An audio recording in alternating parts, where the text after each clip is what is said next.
আল্লাহর নাম শুধু মুখস্থ করলে জান্নাতে যাওয়া যাবে না।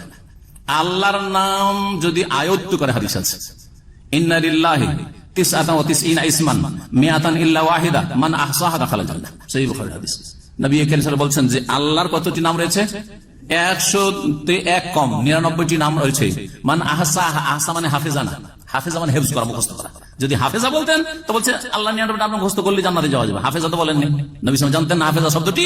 হ্যাঁ জানতেন, কোরআনে রয়েছে ইন্না নাহনু নাযালনা যিকরা ওয়া ইন্না লাহু লাহাফিজুন। হাফেজ বলেননি, হেফজ করা বলেননি।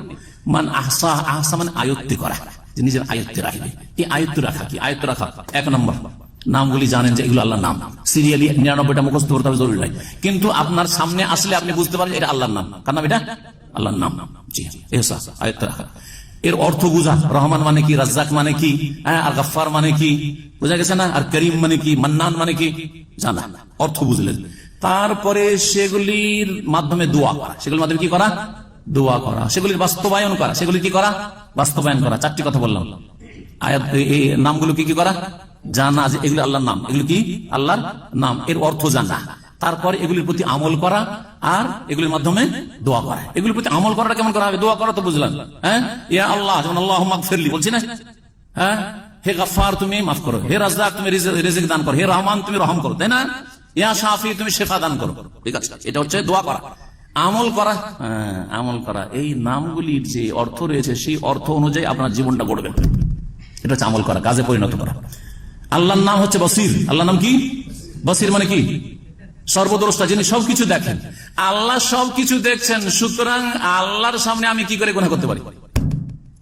আল্লাহর সামনে শুয়ে আছি আর নামাজ পড়তে গেলাম না, কি করে হইতে পারে? এটা হচ্ছে এই বসির আমল করা। আল্লাহ যেন আমাকে খারাপ অবস্থায় না দেখে। ফজরের নামাজের সময় সূর্য উঠে গেল, আল্লাহ দেখলেন আমি শুয়ে থেকে গেলাম, এটা যেন না হয়। আলিম, আলিম মানে কি? যিনি সবকিছু জানেন। আল্লাহ সবকিছু জানছেন। হ্যাঁ, জেনার কাছে কি করে গেলাম, কি করে চুরি করলাম, কি করে আমি বেঈমানি করলাম, কি করে আমি এখানে টাকা পয়সা নিয়ে কার উধাও হয়ে গেলাম হক মেরে, আল্লাহ তো জেনে গেলেন, আল্লাহ তো দেখে গেলেন। জি বোঝা গেছে কিনা? কাদির, কাদির মানে কি? সর্বশক্তিমান। আল্লাহর ক্ষমতার বাইরে আমরা যেতে পারবো? পারবো না। তাহলে আমি বা আপনি কেউ এখান থেকে টাকা পয়সা মেরে দেশে উধাও হয়ে চলে যাচ্ছেন, আপনি কাদিরের উপর আমল করলেন না।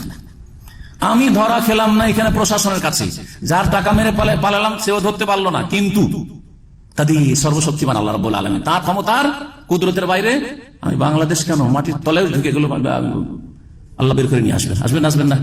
আইনামা তাকুনু ইয়াতি বিকুমুল্লাহু জামিআন, যেখানেই থাকো না কেন আল্লাহ তোমাদের সকলকে হাজির করবে সেইখানে।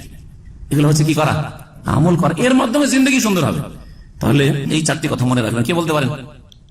আল্লাহর নামগুলি সম্পর্কে যদি এই 4টি কাজ করেন তো জান্নাত পাওয়া যাবে। পাওয়া যাবে না? যাবে না? হ্যাঁ, শুধু মুখস্থ করলে জান্নাত পাওয়া যাবে, এটি জাল কথা, ভুল কথা।